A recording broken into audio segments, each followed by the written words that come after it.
Estamos aqui, eu, Cláudia Cravo, Ana Cláudia Oliveira e Juliana Coelho, na 34ª semana do Fígado do Rio de Janeiro, com o encargo de falar um pouquinho sobre a proteína no paciente com cirrose.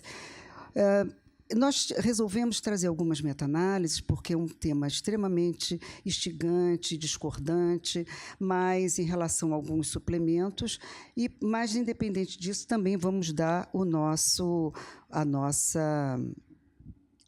que nós acreditamos e as nossas condutas.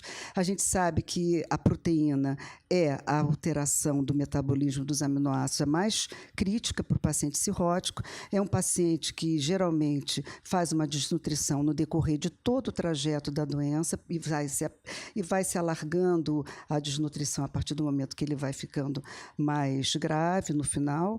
Ele é um paciente de uma doença crônica final, né, de uma doença hepática crônica final, e a gente precisa cuidar desse catabolismo, uma vez que, independente da cirrose, da sarcopenia realizada pela cirrose, o paciente ele geralmente está numa fase idosa.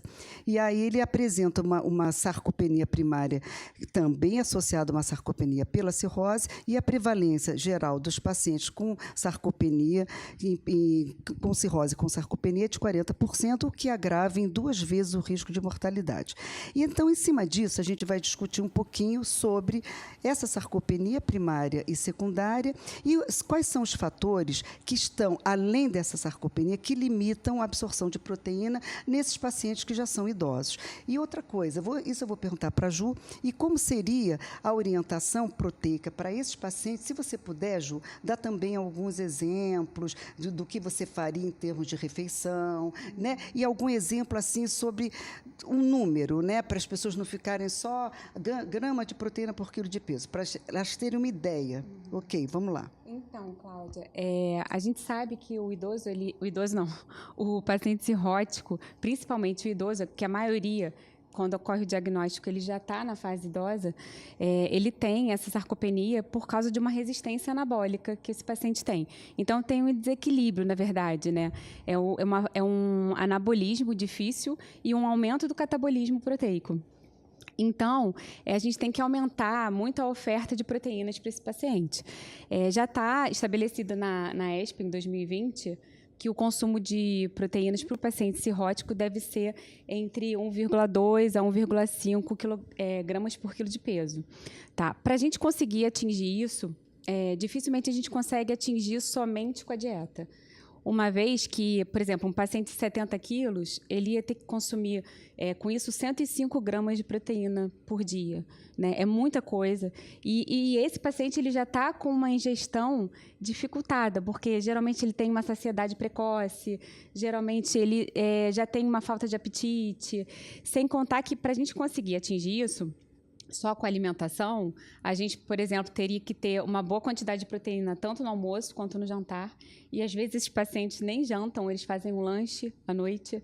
Então, fica muito mais complicado atingir. Por isso que, geralmente, a gente faz uso do suplemento, do whey protein, por exemplo, que é uma proteína de boa qualidade, que tem bastante aminoácido de cadeia ramificada, e aminoácidos essenciais, que para esse paciente é muito importante para aumentar o anabolismo.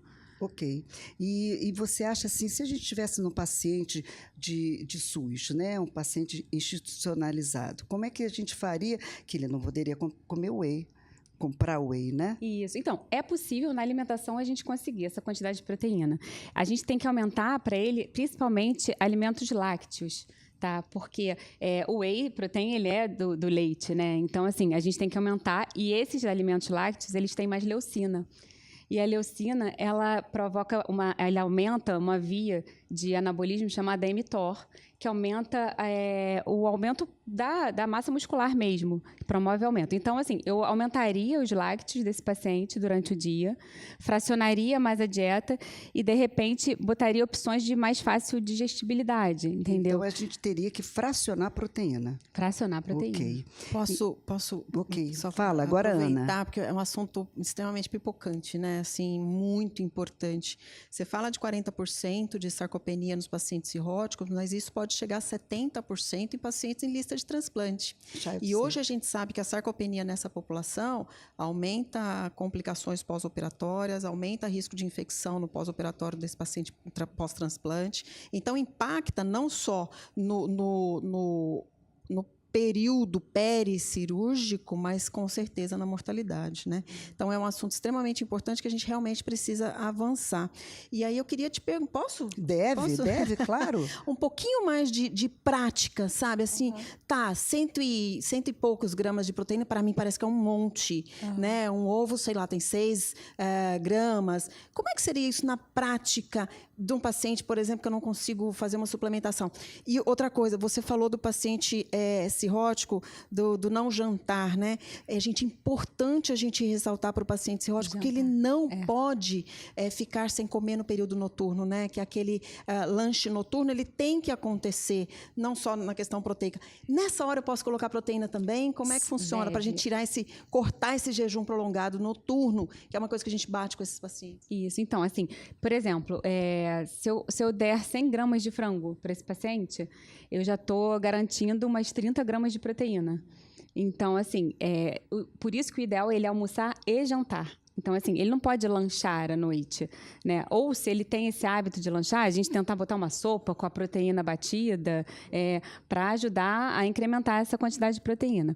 Esse lanche noturno, ele é importante não só e uma coisa que eu até friso, não só no aumento da proteína, né, de fonte de BCAA antes de dormir, né, que é aquela ceia, como também acrescentar carboidrato complexo. Pelo menos 50 gramas para não ter esse catabolismo na madrugada. Porque quando ele fica assim, mais de 12 horas ou 12 horas sem se alimentar, à noite ele tem um catabolismo ainda maior. Agora, eu dando uma palhinha também, quer dizer, qual é a minha experiência, né? Eu uso muito suplemento alimentar. Né? Eu uso muito suplemento e normalmente eu fraciono sempre a proteína. Por conta da resistência anabólica, eu deixo a proteína, eu nem faço muita questão que ele ganhe, que ele coma 100 gramas, mas eu acho que 100 gramas é uma quantidade mais fracionada, picada, que o idoso consegue. Quanto que é uns 100 gramas de frango? 100 gramas de frango mais ou menos essa parte aqui da mão. É mais ou menos isso. Porque 100 gramas de frango tem mais ou menos 25 a 30 gramas. Frango, carne, a média dá de 25 a 30. Se ele vai comer 25, ele não vai conseguir absorver 25.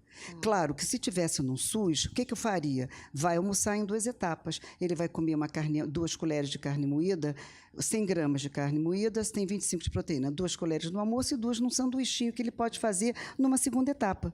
Ele não precisa comer de novo um almoço, porque é difícil almoçar 2 vezes, pelo hábito do brasileiro. Agora, eu uso muito suplemento. Eu uso suplemento de manhã, eu uso suplemento no meio da manhã e uso suplemento à noite. Então, seria ter proteína em todas as refeições. Todas as refeições. E fracionar. E agora, Ana, falando muito dos suplementos, porque isso é uma outra questão, né? O que a gente está falando de cirrótico, mas a gente está em paralelo falando muito da sarcopenia. Como é que fica o BCAA para esses pacientes? Se a gente não tem ou não tem nada na cirrose, você vai me dizer, mas depois também na sarcopenia. Vamos lá. O BCAA, você sabe que ela persegue a gente não é de hoje, né? É de longa data, porque inicialmente o BCAA ele foi implementado para tratar encefalopatia hepática, né? Por conta dos aminoácidos essenciais, que ele aumenta o catabolismo da amônia em glutamato, então ele acelera esse processo e teoricamente estaria associado à redução da encefalopatia. Aí, na literatura, para esse fim, os dados são bastante controversos, parece que sim, tem algum efeito na encefalopatia inicial, tá? Mas, particularmente na sarcopenia, que é esse estudo que você traz da meta-análise, veja, é uma meta-análise com 3 estudos apenas, né? Então, assim, tem a limitação, exatamente porque na literatura é bem confuso. Tem um artigo randomizado maravilhoso, que foi publicado em 2023, se eu não estou enganada, no Alimentary, que ele fez um grupo randomizado que fez uso do BCAA e não fez, e ele mostrou benefício. Não sei por que esse artigo não está aqui, nessa meta-análise. Mas, assim, essa essa meta-análise não foi capaz de mostrar benefícios significativos. Parece que melhorou força muscular, mas isso não teve impacto Fragilidade. A Freyot Syndrome, que é... A Freyot Syndrome é interessante porque, conceitualmente, ela é um conjunto de domínios, desde o domínio psicológico, inflamatório, a físico, onde entra a sarcopenia. Então, a sarcopenia faz parte desse combo que é a Freyot Syndrome. Ele melhorou os parâmetros da Freyot Syndrome, mas não foi capaz de melhorar a força muscular, performance muscular, que é o que entra na classificação de sarcopenia. Mas, de novo, tem meta-análises que mostram benefício, outras não. Então, assim, eu confesso para você que a gente ainda está no limbo. Acaba usando... Eu, particularmente, gosto muito do BCA por conta da leucina, que ela tem um efeito reduzindo o catabolismo muscular. Então, parece que ela tem um efeito... A gente dá a proteína para diminuir o anabolismo, né? Mas, por outro lado, ela paralisa o catabolismo proteico muscular. Então, parece que tem um efeito nesse sentido. Então, na verdade, concluindo, você acha que ainda está muito inconsistente para a gente oferecer como conduta para o... Nesse cenário cirrótico. De incerteza, confesso para você que eu prefiro, por exemplo, dar whey protein, porque você está dando quantidade de proteína, do que especificar um aminoácido detalhado. Vocês concordam Perfeito, comigo? eu Super concordo, até porque no whey tem BCA. Exato. Né? E então... como as quantidades dos trabalhos variam de 4 a 18 a 30, a gente, com essa inconsistência da literatura, e você vê, a gente conseguiu, de tantos trabalhos, só tirar 3. E 3 porque a gente conseguiu fazer aquele gráficozinho ali. Então, agora vamos para os ergogênicos, né? Eu vou perguntar para a Ju, e a Ana pode também fazer uma intervenção. Quer dizer, a gente sabe que a creatina ela ajuda na manutenção da massa muscular, previne a sarcopenia e melhora as funções cognitivas. Então, um paciente com cirrose teria benefícios para poder utilizar a creatina? Então, na verdade, não tem estudo científico ainda com paciente com cirrose usando creatina. Aliás, é um futuro estudo super interessante para a gente fazer, né? Mas o que a gente encontra? A gente encontra na literatura em paciente idoso com sarcopenia. A gente já viu que tem uma segurança quando esse paciente não tem a função renal prejudicada, que a gente sabe muito bem que ela é mais cara, né, o resultado da creatinina na hora de fazer um exame de sangue, mas basta também fazer um jejum de creatina de 4 a 7 dias para fazer o exame. Mas então a gente já viu que nesses estudos, com o idoso, existe um benefício, existe uma melhora até da massa muscular, né? Esse estudo que a Cláudia trouxe também, essa meta-análise, mostra que teve um aumento de 1,3 kg na massa muscular desses pacientes, mas uma coisa importante, eles fazem exercício de resistência. Então, não basta somente usar creatina, né? Tem que fazer o exercício. E nas subanálises, a gente tem uma variação desse ganho, né?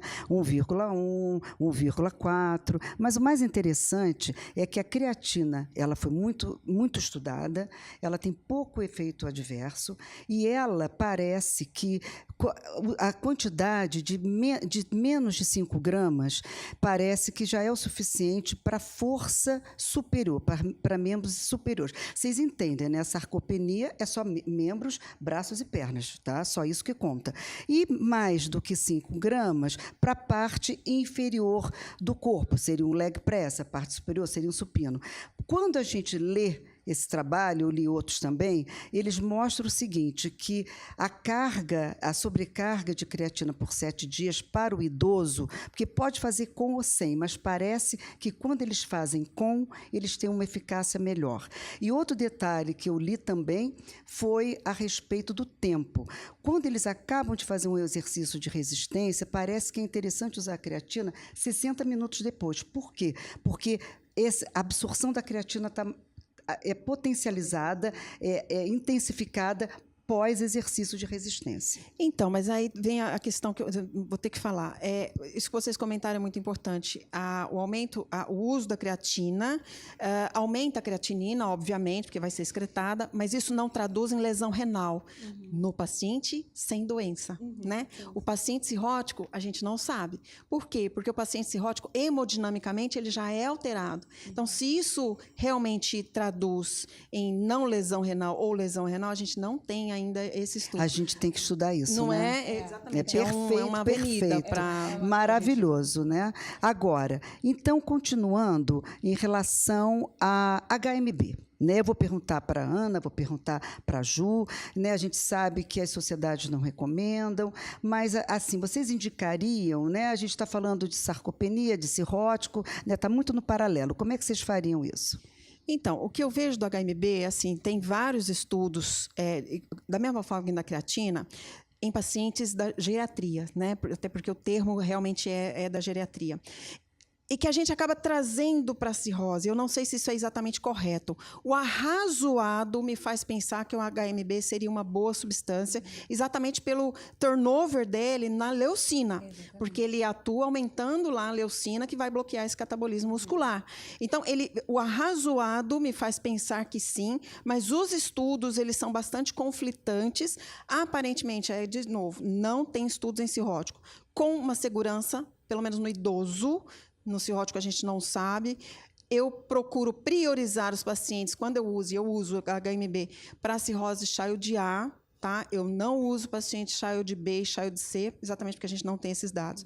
Então, é isso. Acho que nós temos uma avenida de estudos ainda pela frente, também com HMB, e que super vale a pena, que a gente precisa dessa resposta. Então, eu vou passar para a Ju. Então, fica aí a observação da Ana, que é: vamos fazer trabalhos de HMB com paciente cirrótico, pelo menos o Child A. E você, Ju, o que você pensa? Então, eu penso bem parecido com a Ana, porque, assim, na verdade, o HMB ele é um metabólito da leucina. E como esse metabólico ele é metabolizado no fígado, para esse paciente cirrótico, geralmente ele vai ter uma deficiência, né, desse HMB, porque ele não consegue metabolizar adequadamente. Então, assim, também é preciso estudo, porque a gente não tem segurança ainda. Esse paciente child A, acho que a gente tem mais conforto em fazer algum tipo de suplementação que ainda não tenha comprovação científica, porque ele ainda não tem tanto sintoma, né? Exatamente. Agora, continuando, agora vai ser para a Ana Cláudia, porque eu quero saber muito sobre essas fake news, né? Então, a gente sabe que a Sociedade de Hepatologia, vem combatendo as fake news relacionadas a suplementos indesejáveis, não só ergogênicos, suplementos alimentares, mas, sim, outros suplementos para pacientes com cirrose. E eu acho que a Ana Cláudia está aqui, ela pode falar um pouco sobre isso. E aí você me coloca numa saia justa, porque assim, você pergunta o que vem sendo feito pela Sociedade de Hepatologia, né? O que eu vejo? Existem alguns esforços nesse sentido de combater as fake news. Eu acho lindo, o Dr. Paraná tem um estudo, acho que ele entrou na rede só para isso. O propósito dele é combater essas fake news, principalmente relacionadas a suplementos, esses ergogênicos e tudo mais. Mas ainda é um trabalho de formiguinha. Eu acho, isso é opinião minha, que a gente ainda faz pouco, sabe? Eu acho que a gente precisa atuar mais fortemente com os formadores de opinião que a gente tem na sociedade, que não são pouca coisa. Então, assim, eu acho que a gente precisa unir forças para combater, porque a questão é suplemento, mas também, Cláudia, o que eu acho que é interessante é a gente ter o cuidado com a contaminação desses suplementos. Então, é uma coisa que a gente fala. Tem estudos mostrando que existem contaminações, não tem estudo nacional, mas temos estudos americanos, que até 80% desses suplementos são contaminados. E a contaminação não é com qualquer coisa, é anabolizante, é anti-inflamatório, que são lesivos para o fígado. Então, gente, sempre com orientação nutricional, para ter uma marca de respeito, uma orientação correta, e eu acho que esse trabalho multiprofissional é fundamental no melhor conduta para esses pacientes. E outra coisa, Ana, você falou uma coisa interessante, quer dizer, os profissionais idôneos irem para a rede, que a gente não tem. A rede é repleta de fake news e aquilo propaga e não tem ninguém, não tem professores, porque é difícil, né, a gente. Então, eu posso dizer que o colágeno é uma fake news, Juliana? Pode, pode. É uma grande fake news. O que mais a gente recebe em consultório é paciente querendo usar colágeno, né? E aí... explica pra gente por quê. Então, por que é fake news, né? Porque o colágeno, ele não tem aminoácido essencial. Diferente do whey protein, que ele vai ter aminoácidos essenciais. E ele, por não ter aminoácidos essenciais, a gente mesmo produz o colágeno. Então, não tem necessidade da gente consumir um suplemento. E na própria alimentação, a gente pode dar exemplo de coisas que têm o colágeno, por exemplo. Exato, ali, olha. Gelatina, proteína carne, isolada bovina, de soja, peixes. Então, o colágeno, eles são aminoácidos que a gente produz e que a gente recebe dos alimentos. Portanto, não são aminoácidos essenciais, ou seja, não tem absorção de um bom nitrogênio. Portanto, não vai participar de uma síntese proteica. Agora, ultimamente, eu tenho visto colágeno com aminograma incompleto, porque os aminogramas que a gente... Isso é um outro problema da leucina, porque a leucina, 60 gramas para dar 3 gramas de HMB. Mas a gente, todos os nossos whey proteins, agora não é uma crítica, mas é uma realidade, eles têm média de 2 a 3 gramas de leucina. É pouco? É. Mas, vamos pensar no HMB, é pouco? Sim, mas a gente tem efeitos. Mas, por outro lado, você está dando 25 gramas até 50 gramas de proteína de alto valor biológico. Então, não deem colágeno, por favor, não gastem dinheiro, é caríssimo. Então, a gente, para considerações finais, o que a gente colocou aqui para depois as meninas debaterem? Quer dizer, uma consideração, paciente privado tem que individualizar o cálculo de proteína e de carboidrato, porque a gente precisa do carboidrato para também potencializar um pouco a musculatura, senão não forma músculo, ou pelo menos não protege, aumentar a proteína com aminoácidos essenciais, ou seja, de boa absorção de nitrogênio. Então, a sugestão seria o whey protein, que já tem o próprio BCA de 4, 5 a 6, que pode ajudar na fragilidade, e o HMB, como disse a Ana Cláudia, em paciente ILTA, para fazer um trabalho. Quer dizer, cabe aqui deixar isso. Além do uso diário da creatina, 6 gramas, que seria a indicação para idoso, né, 2 medidas da lata, né, para tentar aumentar a força, aí só visando sarcopenia, porque voltamos a reforçar que você colocando de várias maneiras, or and, em PubMed, não existe com cirrótico, HMB, e creatina isolada. No paciente de SUS, a gente tem que individualizar quando pode, alguns podem, mas tem que aumentar a proteína. Então, foi o que a Juliana falou, oferecer a proteína em todas as refeições, leite, iogurte, porque não aumenta a encefalopatia, né? São proteínas do leite que não são proteínas que propiciam encefalopatia. Carnes, dividir, então, por exemplo, dividir o almoço, comeu 2 colheres, come as outras 2 depois, num sanduichinho, e assim vai. É um paciente que precisa comer, não é uma criança, mas ele precisa comer mais fracionado, né? E o uso da creatina, que a gente deixa aqui também para esses pacientes que ainda estão com albumina boa, ainda estão dentro do quadro da classificação do Child-A, mas fica aqui a nossa recomendação para os trabalhos, né? Agora, Cláudia, fecha e Ju. Queria agradecer, né, a participação e falar que a gente precisa assim, melhorar muito os estudos em relação à suplementação, até para não cair no erro de suplementar erradamente esses pacientes, sabe? E também para não pegar pacientes já com outras coisas mais graves, assim, cirróticos já mais descompensado, não suplementar erradamente esse paciente que já está descompensado. Uma coisa assim que a gente tem que bater muito na tecla dele, fazer exercício sim. Mesmo assim, o paciente às vezes acha assim, eu estou com diagnóstico de cirrose, não vou fazer exercício. Pelo contrário, tem que fazer exercício, até para você melhorar mesmo esse anabolismo muscular, né? Eu também queria agradecer, uma delícia estar aqui com vocês, eu aprendo muito com vocês. E reforçar que eu acho que a abordagem desse paciente tem que ser multiprofissional. Cada um juntando a sua expertise aí, a gente vai junto tratar esse paciente, né? E quem se beneficia é ele. Então, o nutricionista é fundamental, o educador físico com a sua orientação, ele não vai, de repente, sair fazendo uma caminhada, uma corrida, né? Um treino de alta performance, mas o treino tem que ser individualizado. Então, a equipe multidisciplinar trabalhando para oferecer um atendimento individualizado para aquele paciente. E, Ana Cláudia, hoje nós temos muitas opções de atividade, né? Muitas opções que o paciente pode se beneficiar com isso, e o importante é não prejudicá-lo, já é um paciente polifarmácia, que tem dificuldade de deglutição, então aquelas pílulas de BCA, que é caríssimo, tem um paladar difícil. Então, cuidado com essas prescrições que não tem, ou pelo menos tem dúvida nelas. E aqui eu agradeço também a equipe que nos convidou, passamos um pouquinho,